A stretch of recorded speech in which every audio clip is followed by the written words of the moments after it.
Alors mon cher Quentin, nos premières sensations après avoir testé ce P790 Tungsten. Tungsten, hein, Tungsten. à ne pas confondre avec le modèle Titane que nous avons déjà testé d'ailleurs. Là, faudra vraiment. Exactement, donc P790 Tungsten de chez TaylorMade. Voilà, version donc cette fois-ci 2022. On est bien sur le dernier modèle, celui dont on parle beaucoup en ce moment. Première sensation, donc, qu'est-ce que tu en dis comme ça après juste Alors, on a tapé quoi 3 balles. 3 balles chacun. Hein. 3 balles. Ouais. Pour moi, il y a du bon et du moins bon. Je veux affiner le moins bon parce que je pense que je suis pas encore suffisamment chaud pour ça. Mais contact, il a l'air bien, la tolérance a l'air bien. Moi, ce qui me gêne, c'est le poids. Il y a quelque chose de bizarre et je veux trouver ce qui se passe. Bon, ben ça, on va l'étudier dans le détail. Par contre, moi, justement, en ce qui concerne le poids, j'ai trouvé qu'on avait un équilibrage qui nous ramenait un petit peu à un équilibrage plus traditionnel, qui sort un peu de ce qu'on voit beaucoup, en fait, hein, depuis un an ou deux. Club centré, poids voilà, centré. Exactement, poids très centré des clubs légers. Là, il y a plus de masse. Sur les 3 coups, j'en ai décentré un. Franchement, la balle a tenu une trajectoire qui était assez étonnante. À explorer, moi pour l'instant c'est un a priori assez positif que j'aurai sur les premières balles, mais encore faut-il aller plus loin. On va aller plus loin. C'est ce qu'on va faire tout de suite. À tout de suite.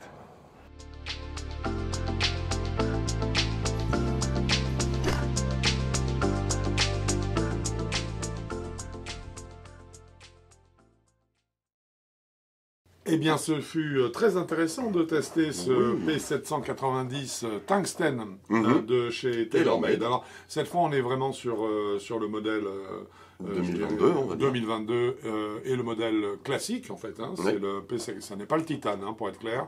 Il s'agit bien du Tungsten. Alors, c'est une canne, on va parler un petit peu de son architecture. Voilà, son architecture. Il s'agit d'un hollow body. Hein. Donc, c'est un club creux, dans lequel est injecté un speed foam qui est une espèce de mousse qui est supposée à la fois adoucir le contact avec la balle, mais aussi par son répondant augmenter la vitesse de retour de la phase de club une fois qu'elle a subi l'effet trampoline. Le speed foam de cette mouture est 69% plus léger que le précédent. Voilà.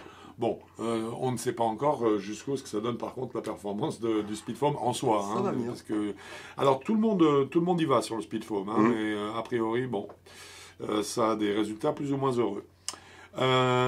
Pour un maximum de tolérance, on a donc cet équilibrage tungstène qui est fait et une face forgée en acier au carbone 4140, une face qui est en L, forgée on l'a dit, et qui a 1,5 mm d'épaisseur, donc une face de club très fine. Très fine. Hein? Oui. Ensuite, le châssis en lui-même, ou le corps, on va dire, général du club, est en acier au carbone 86-20, pardon. C'est un acier assez dur. Nous notons également la présence d'une Speed Pocket, hein, qui s'appelle le Through Slot chez TaylorMade. Toujours pareil, cette Speed Pocket a pour but d'augmenter la vitesse de la balle. Voilà, vraiment, par l'effet trampoline, une fois de plus. Et également, une précision est donnée, puisque le tungstène qui est inclus dans le club sert également donc à descendre le centre de gravité, puisqu'il y a 31 grammes de tungstène qui sont reportés dans le talon du club. Enfin, pour finir, on est sur une technologie qu'ils appellent du sweet spot intelligent. Il s'agit d'une petite cavité en fait dans le speed foam, donc dans la mousse qui est insérée à l'arrière de la face de club, qui se situe précisément au sweet spot, à l'emplacement du sweet spot, pour essayer de l'agrandir le plus possible. Voilà, je suppose, et peut-être de donner un contact un petit peu particulier. On va voir ça dans le détail. Également, peut-être, nous pouvons parler de l'équilibrage de la canne. Hein, puisque en fait nous avons une canne qui est livrée en D0, entre D0 et D2 en fonction du shaft retenu. Hein. Dernière précision qui peut être intéressante, c'est que ce club existe en droitier et en gaucher. Bien, alors dans le fil droit bien sûr de l'architecture du club, on va discuter en premier bien sûr de la qualité des matériaux employés. Qualité des matériaux, également qualité de l'ajustement, hein, de la mise en œuvre. Qu'est-ce que tu en as pensé, mon cher Quentin? Je pense que c'est très bien fait. C'est très bien fait. C'est nickel. En plus, on remarque même pas quasiment que c'est un hollow body quand on regarde. Ouais, Il n'y a que la petite vis qui nous fait ça. Ouais, Et puis, non, je trouve que là, ils ont fait un sans faute sur la qualité des matériaux et la conception et comment c'est posé. Et les ajustements. Et les ajustements. Puisqu'en fait, on se retrouve avec quand même du tungstène, un type d'acier pour le corps, un autre type d'acier pour la face du club. Donc, non, là, rien à dire, en fait. Donc, on va attribuer forcément à ce P790 les 2 points possibles. Voilà, les 2 points qu'il mérite à ce chapitre. Alors, comment repose-t-il ce club? Quelles sont ses qualités statiques, mon cher Quentin? Eh ben, il repose parfaitement bien. Parfaitement. C'est très net. Ça sent le TaylorMade en pleine puissance. Ouais, avec un club qui repose bien sur la semelle. Il vient spontanément sur la semelle. Il se positionne square très vite. Ça, c'est très agréable. Avec un emplacement de balle proposé. Là, on avait un fer 7 qui était au milieu des pieds, qui était parfaitement centré. Toujours au niveau des qualités statiques du club, on note un offset de 2,7 mm sur ce P790. Et surtout, ça c'est un point dont on va reparler ensuite, bien sûr, nous retrouvons avec un fer 7 qui est lofté à 30,5 degrés.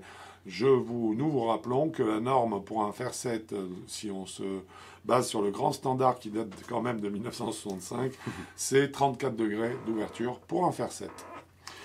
Au chapitre donc de ces qualités statiques, on lui a mis 2. Et ben voilà. Bien, un chapitre très important de nos jours, stabilité dans l'espace et moment d'inertie, donc stabilité aux frappes décentrées. Qu'est-ce que tu nous dis, mon cher Quentin? Là, il y a un petit bémol. Il n'est pas gros, mais il est quand même présent. C'est que je trouve que... Alors, il a une bonne stabilité si on est dans le bon rythme avec ce club. Il est excellent. Très bonne stabilité dans l'espace. Super, mais par contre, dès qu'on se dérythme un petit peu, dès qu'on accélère un peu ou qu'on ralentit un petit peu, là, tout de suite, on sent que le club a un certain poids, justement pas bougeant, mais qui nous dit non, c'est pas le bon rythme. Alors effectivement, c'est le chapitre où il faut en parler. On a une stabilité du shaft dans l'espace qui est, je trouve, très bonne, vraiment excellente. On n'a jamais l'impression que le club va sortir sur un à-coup ou sur un éternuement, sortir de son plan de swing avec une phase de club qui va s'ouvrir ou se refermer à outrance. Donc ça, j'ai trouvé ça très bien. Vraiment très bien, quoi. Rien à dire. Par contre, puisqu'on parle de moment de résistance, moment d'inertie, pardon, sur les frappes décentrées, on a eu quand même des sensations un petit peu particulières. Alors, au niveau sensation, oui, mais c'est surtout au niveau stabilité de la phase, je trouve que même décentré, ça bougeait pas beaucoup. Alors, c'est ce qui nous a impressionné quand même, c'est qu'en fait, il y avait une grande efficacité sur les coups décentrés, et on avait très peu notamment de modification de la trajectoire latéralement. Elle restait très droite. On avait une petite perte de distance, mais qui n'était pas énorme, mais une balle qui restait vraiment en ligne. Ce qui fait que, fort de tout ça, donc nous avons attribué 1,5 point sur les 2 possibles à ce P790 tungstène. Alors, nous en sommes au shaft et grip. Shaft et grip, au stock option. Voilà. Là, ils ont un centre de custom. On peut choisir entre beaucoup de shaft et beaucoup de grip. C'est assez impressionnant. Donc, là-dessus, il y a tout ce qu'il faut pour trouver son bonheur. Il y a largement ce qu'il faut, sans surprise. Donc là, il n'y a aucune surprise. C'est en fait 2 points sur les 2 possibles. Puisqu'il y a de quoi trouver son bonheur. Puissance et smash factor, ça intéresse toujours tout le monde. Toujours. Oui. Qu'est-ce qu'on en a dit de ce P790? On a dit qu'on va commencer par le smash factor. On n'a pas réussi à le monter au-delà de 1,33. Bon, alors, pas de honte, puisque en fait, c'est le smash factor du PGA Tour. Donc, c'est très très bien. On a réussi à le monter à 1,33. On est très content. On n'a pas pu le dépasser parce que le club, il est comme ça, il est fait comme ça. Par contre, où est-ce qu'on aurait un bémol du moins? Au niveau distance. Oui, là on a eu quand même une petite surprise. Une petite surprise parce que tous les deux, on est resté sur nos distances de nos fers standards. Voilà. Donc ça n'a rien apporté en distance, ça n'a pas diminué. Non. Mais ça n'a pas augmenté. Non. Et puis aussi un petit quelque chose quand même, c'est que même si on décentrait un petit peu les coups, où le smash factor est capable de descendre assez bas, les distances diminuaient très peu. Donc ça, c'est aussi à son avantage, par contre. Oui, mais par contre, ce qui est certain, c'est qu'en termes de puissance pure, le smash factor, c'est un rapport entre 2 vitesses. Donc les 2 vitesses, ensuite, la façon à laquelle la balle navigue et la façon à laquelle elle vole, c'est pas tenu en compte forcément par la machine. En tout cas, il n'y a pas de rapport direct entre le smash factor forcément et la longueur précise du coup. Là, on s'est retrouvé avec effectivement, je dirais, l'impression d'être un peu court par rapport aux vitesses développées. Ça a été d'autant plus marquant qu'en fait, sur ce test, on a testé ce P790 Tungsten avec un shaft en Regular 300, c'était un Dynamic Gold 105, si je ne m'abuse.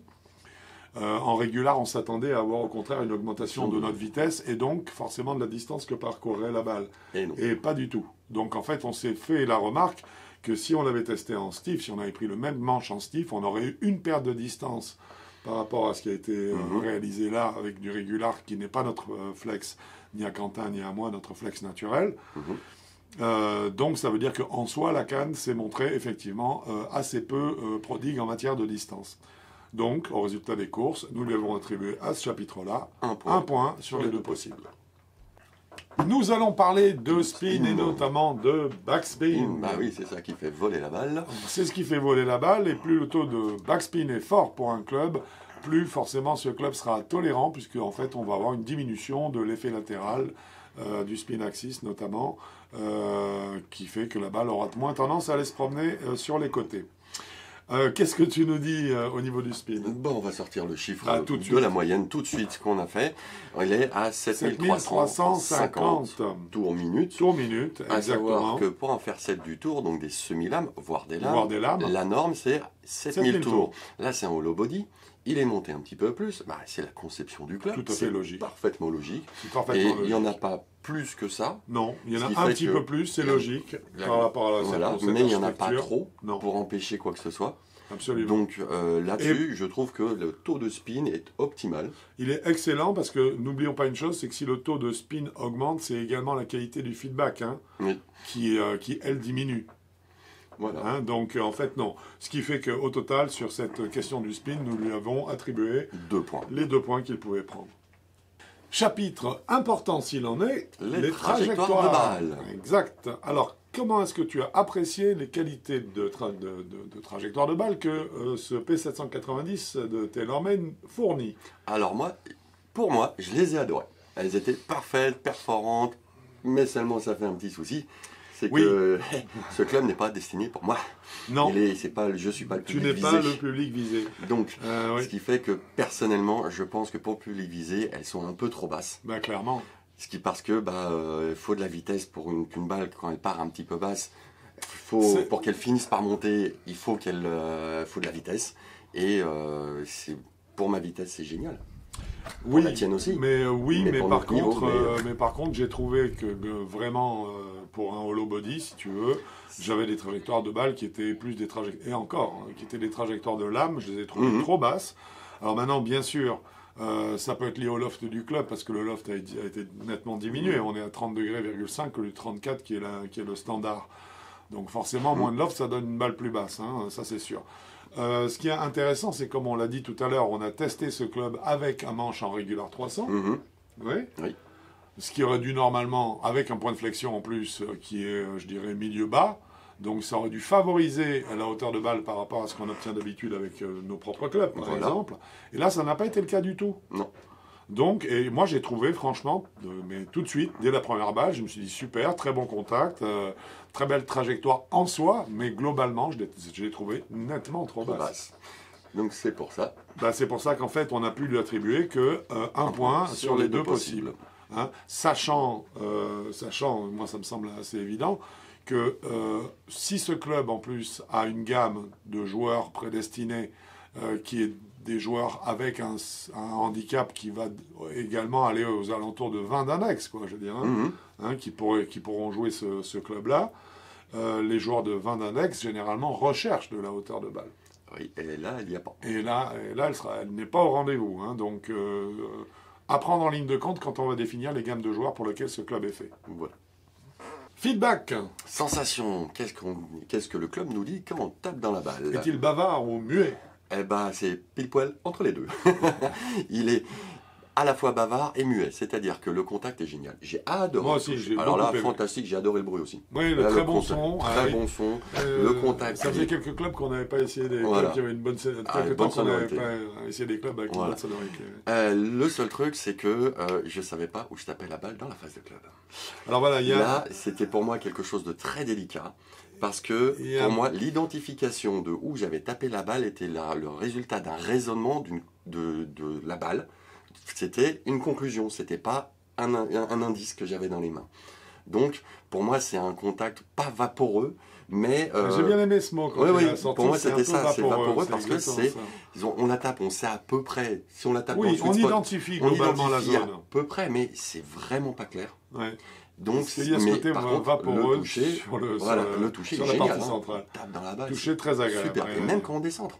Même quand on descend, le toucher reste presque agréable. Donc, c'est pour ça que moi, j'ai trouvé le mot vaporeux tout à l'heure. Mais qui était très bien. Effectivement, le feedback est agréable, on identifie bien les zones.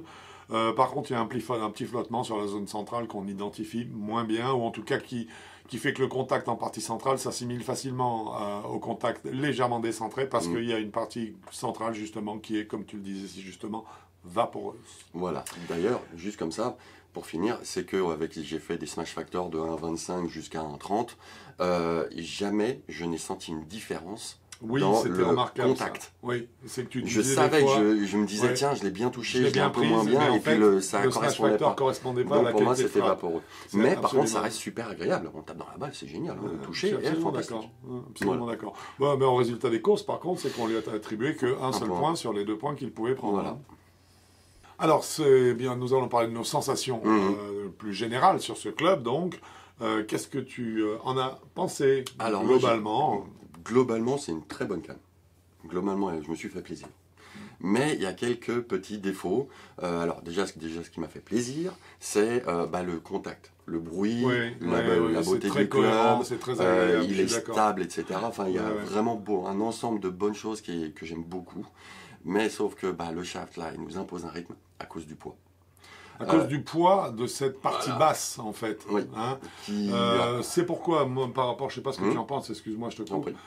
C'est pourquoi, quand ils annoncent des swing weights entre D2 et D0, je veux bien, moi j'ai l'impression que si on prend un régular, peut-être 95 ou 90, on va se retrouver davantage vers du D3 ou D4. Hein. Peut-être. Tu vois ce que je veux dire? Parce que D0, tu as quand même aucune sensation, enfin, tu as très peu de sensations d'un tête de club. Non, mais c'est vrai. Or, la caractéristique de ce club, quand on le prend, c'est qu'on a un ressenti très important de la partie basse du club. Poids. Voilà, exactement. Même global aussi. Exactement. Mais agréable, c'est pas un mort, c'est quelque chose de consistant. On sent un poids qui mesure de la consistance. Mais donc, moi j'émets des doutes quant à des swing weights qui resteraient contenus jusqu'au D2. Hein. J'émets vraiment des doutes là-dessus. À voir. Sinon, à part ça, le contact, j'ai adoré, sauf que le côté vaporeux, on ne sait pas trop, on l'a tapé. Ça en fait un petit bémol. Ça fait un petit bémol, quand même. Et puis, la trajectoire trop basse. Donc c'est pour ça que tous les deux, on s'est mis bien d'accord et on a tout à fait raison, je pense. C'est pour lui mettre un 3 sur les 4 points. 3 sur les 4 possibles, ce qui est très bien. C'est quand même propre. Ça reste un club qui est très agréable à mettre en mouvement. Comme tu l'as dit, qualité de contact, il n'y a rien à dire. Les bémols, si on les résume en 2 mots, c'est un trop de présence du poids de la tête de club et du bas du shaft dans ce club d'une façon générale. Et c'est des trajectoires de balles qui sont trop basses parce que un loft trop diminué et qui n'est pas compensé par un taux de backspin délirant. Voilà, la canne ça résume à ça, je crois, si on fait short. Donc, effectivement, 3 points sur 4. Alors, au total, mon cher Quentin, ça nous donne une note de 15,5. 15,5 sur 20 pour ce P790. Oui, c'est pas mal, surtout que je dois dire que le fait que nous utilisions davantage le data nous amène à avoir des notes qui sont plus précises qu'elles l'ont été. Oui, qu'elles l'ont été. Donc 15,5, c'est bien la note que ce club mérite. Alors maintenant, définir une gamme. Définir une gamme, pour nous, c'est du 10 à 27. C'est-à-dire donc les experts et les confirmés. Confirmés. Exactement. Sauf que faut faire attention avec les trajectoires basses, il faut quand même un peu de vitesse. Voilà. Ou trouver vraiment le super bon shaft. Ça veut dire que naturellement, cette canne, en fait, sa gamme naturelle, c'est les experts. C'est les experts. Les experts. Mais on peut déborder sur les confirmés, effectivement, si vous n'avez pas de problème de hauteur de balle. Voilà. Ça peut se résumer autrement. Si vous n'avez pas de problème de distance lié à une faible vitesse. C'est la même chose. Voilà. Donc c'est pour ça que 10-27, c'est ce qui nous verra. Donc on est d'accord, c'est expert et confirmé. En dessous, même si c'est des trajectoires pour nous, en dessous, on cherche du toucher pointu, précis, identifié. Voilà. Eh bien, écoute, on a donné une note, on a donné une gamme, il nous manque à donner un prix. Et le prix, c'est en acier, c'est les P790 sont à 200 € et en carbone, ils sont à 240 € le club. Donc des clubs dans la mouvance, on va dire. Oui, tout à fait. Bon, qui reste encore un petit peu en deçà je dirais, de la nouveauté 2022, qui est les clubs à 290. On a l'impression qu'il y a pas mal de constructeurs qui se sont passé le mot à ce niveau-là, parce qu'on dirait que tout est à 290. Là, c'est quand même plus raisonnable. On a 240 sur du carbone. C'est carrément très bien. Eh bien, mon cher Quentin, c'est fini. C'est fini, mon cher Franck. Nous espérons que ce test vous a plu. Si vous a plu, n'hésitez pas à les partager avec des petits pouces ou sur les réseaux sociaux. Pour vous abonner à avigolf.com, c'est là-bas que ça se passe, Voilà. effectivement, pour être au courant de toutes nos actualités. D'ici là, j'espère qu'on se verra sur un parcours de golf. Sinon, ce sera sur avigolf.com. Bon golf à vous. Au revoir.